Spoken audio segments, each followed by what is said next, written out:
Hello there. This is a demonstration of the game's A application, which is a application I did to show off some of my PHP haha skills and some of the neat things that I've been able to do with setting up emulators on my computer, which basically is the two things that tie it together, PHP and the emulators on my computer.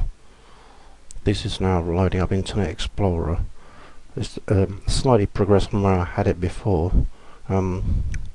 This is like the main page screen. It's really quite simple, basic, some kind of a PHP.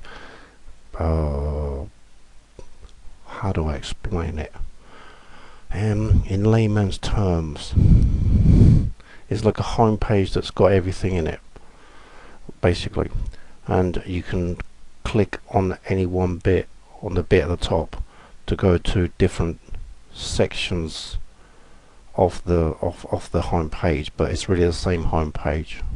In layman's terms, it's kind of like a single page website in a way, but with one little drop down box which lets you select things, and that's how you get to the different areas. What in essence it does is basically that lets you add, let me see, how can I explain it simply in layman's terms?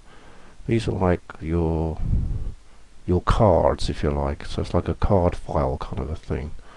The only difference is that instead of addresses you have computers, or it could be a shop or something.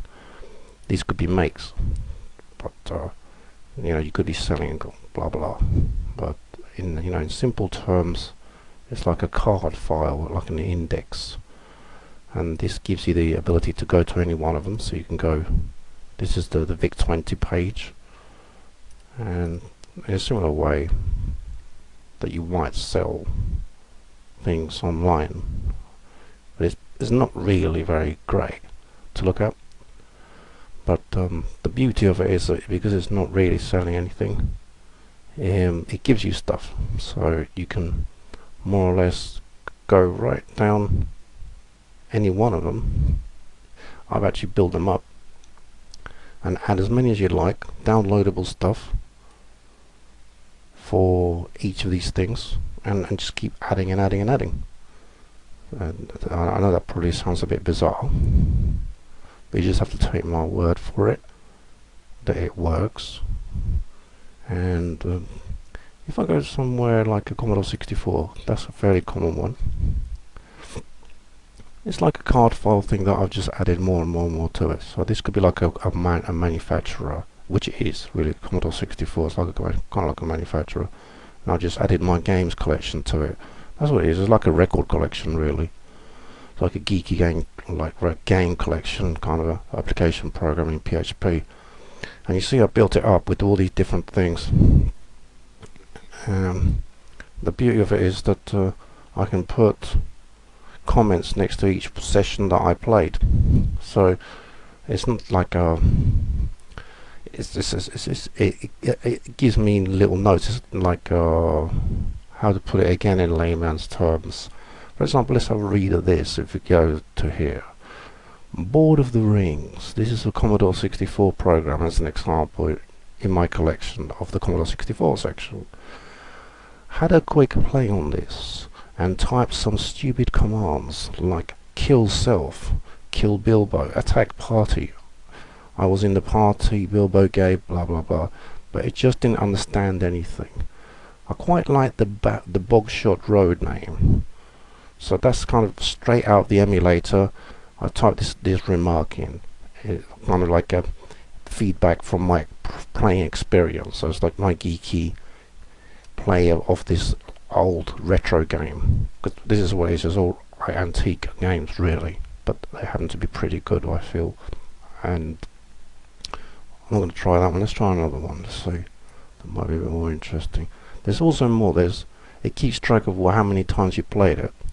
So I can tell, for example, I played Bomber 3 times, but doesn't seem to have had I don't seem to have had a lot of luck doing it.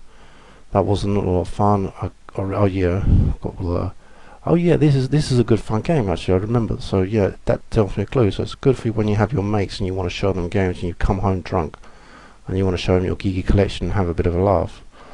And this would actually be a really good game. So let's actually play that one. And then it goes recorded that you ran Bomber, so that's increased the count of plays on it. And now it will try to run the emulator. And I believe it should hopefully give us the emulator screen. Just make that thing go away.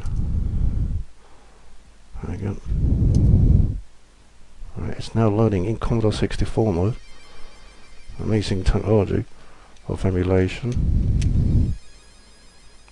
Let's try that.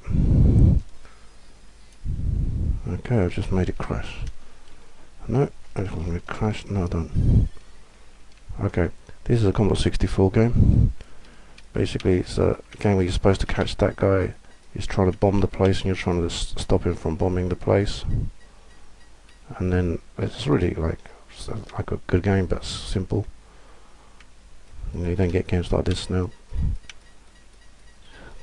And so on, and it just gets hard and it gets really quite perverse later on where it tries to throw at you. Anyway, let's leave that. But when you exit, this gets clever.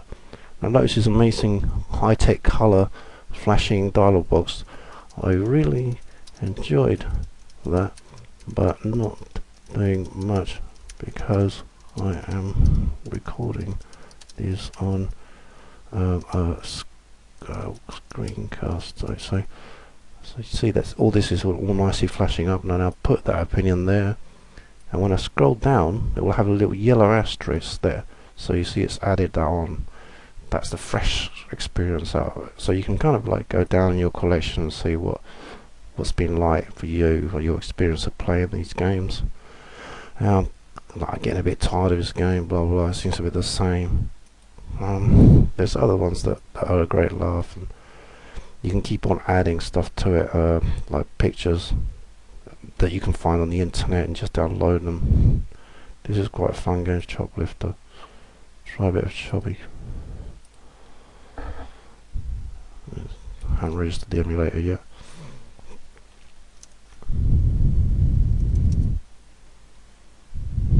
Okay. This is a good old Choplifter. Where's Alki? It's one of the first Commodore 64 games ever released. It's things like this that really kind of make this program come into its own. How can you play games like this by going into any shops nowadays? It's impossible. And then get into the old chunky 8-bit graphics and sounds from the 80s.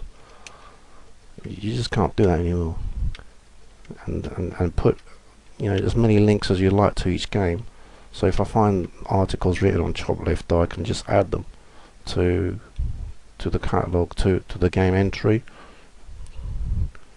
So it's a bit tedious to show you how to do it. Or if I find pictures of magazine covers, I didn't actually find any. That's why there aren't any.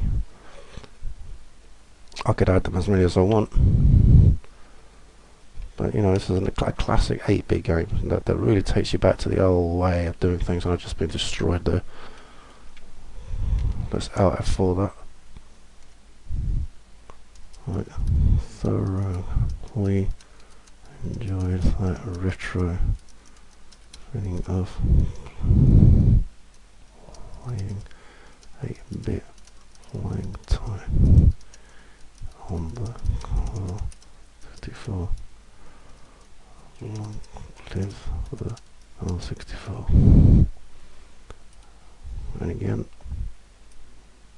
let's put that comment there. I thoroughly enjoy blah blah blah. There seems to be an image that's not really there at the moment. And it's got 3 plays in total. No, it hasn't. I'm a liar. I'm a liar. I'm a liar. Yeah, no, it has 3 plays. I played that game now in total three times. So in layman's terms, it allows you to kind of keep a feel of your collection and how you're handling it and what you want to do with it, how you're getting on with it, which games you liked, enjoyed, and it's a good idea to have a laugh and bring your friends around and show them stuff, because it will then make it like they could contribute ideas to. But there's more. I mean, there's much more than this. For example, I built up a fairly decent ZX Spectrum version section. Allows me to change the graphic as well, so I can have different, customize it for different looks of images. Same sort of thing. All the pages are listed, all the games are listed. Exactly the same. It's just the same page really, but with different manufacturer at the top, which happens to be the ZX Spectrum. And that's about it really. Just want to show you one thing. Manic Miner. These have actually put some information links into it, so I can go and find out what's written on the Wikipedia about Manic Miner, and or I can look at the YouTube video. Oh, that's very noisy. Or the YouTube interview of Matthew Smith. Because this guy is the most famous programmer kind of that scene. This guy, you know, he was only about 15 when he wrote this game then. And it was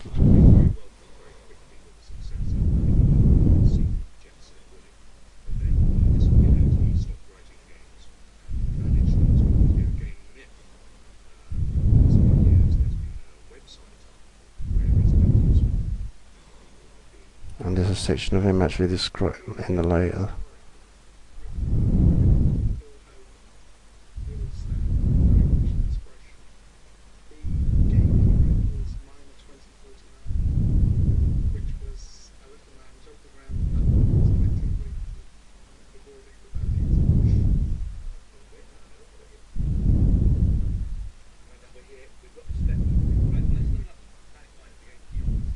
This guy's funny because he looks like he's on drugs.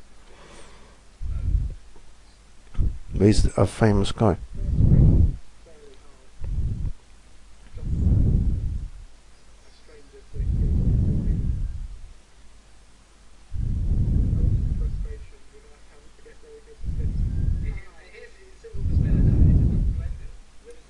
Anyway, so you get the idea. Anyway, I hope that's been informational. That's giving you a feel of it. There's a lot more really. But thank you very much.